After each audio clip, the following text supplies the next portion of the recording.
AP CM Chandrababu Naidu Tirupati లడ్డూలో వాడిన నెయ్యిలో జంతు కొవ్వు లేదని సీట్ రిపోర్ట్లో ఇచ్చినప్పుడు దాన్ని ప్రశ్నించారు. ఒక జర్నలిస్ట్ అడిగిన ప్రశ్నకు ఆయన స్పందించారు.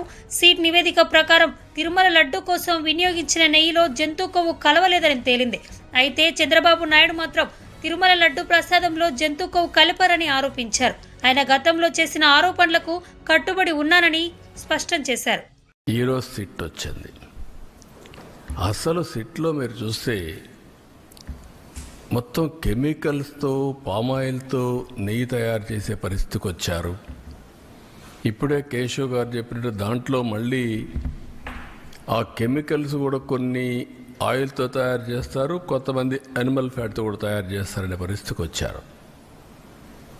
అంటే దేవుడు అంటే లెక్కలెత్తనం, డెలిబరేట్గా అపవిత్రం చేయడానికి మీకు విశ్వాసం లేకపోవచ్చు. విశ్వాసం లేకపోతే ఆ జోలుకు రావద్దండి. విశ్వాసం ఉండే భక్తుల మనోభావాలు దెబ్బతీయడానికి, లేకపోతే దేవుని యొక్క పవిత్రత దెబ్బతీయడం, ఇది చాలా దుర్మార్గం. ఇది మామూలు కాదు, ఇది మహాపాపం.